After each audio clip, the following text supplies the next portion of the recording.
तर तुम्हाला धोरण सरसकट पाहिजे किंवा आम्ही असं नुसतं हित केलेलं नाही, तर 100% जो आहे 50% जे ओपन आहे त्या 50%ला सुद्धा आम्ही असताना वर्गीकरणामध्ये डिवाइड केलेला आहे.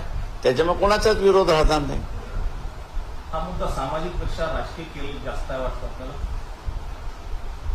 तो सामाजिक आहे आणि राजकीय आहे, दोन्ही आहे.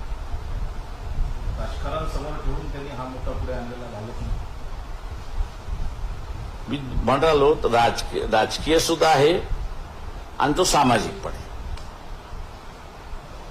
सर, आपण कायद्याचे अभ्यास करतो. एससी मध्ये अगोदर वर्गीकरण होऊ शकते का नाही काय?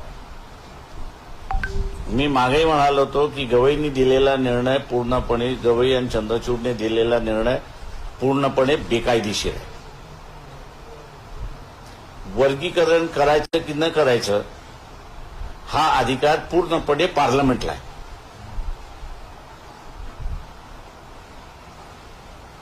पण सुप्रीम कोर्ट आहे, निर्णय दिला, मान्य करा.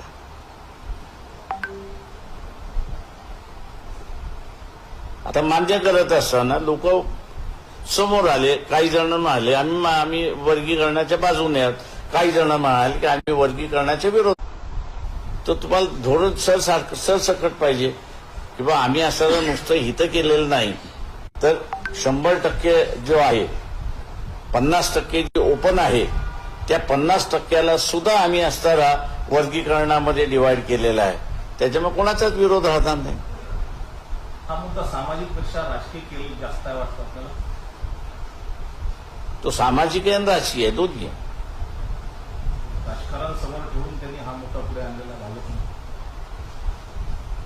मी म्हणालो राजकीय सुद्धा आहे आणि तो सामाजिक पण आहे. सर, आपण कायद्याचे अभ्यास करतो. एससी मध्ये अगोदर वर्गीकरण होऊ शकते का नाही काय? मी मागेही म्हणालो होतो की गवईंनी दिलेला निर्णय पूर्णपणे, गवई आणि चंद्रचूडने दिलेला निर्णय पूर्णपणे बेकायदेशीर आहे. वर्गीकरण करायचं की न करायचं हा अधिकार पूर्णपणे पार्लमेंटला आहे.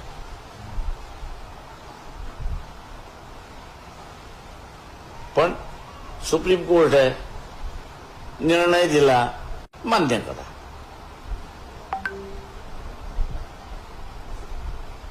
आता मान्य करत असताना लोक समोर आले, काही जण म्हणाले आम्ही वर्गीकरणाच्या बाजूने आहोत, काही जण म्हणाले की आम्ही वर्गीकरणाच्या विरोध.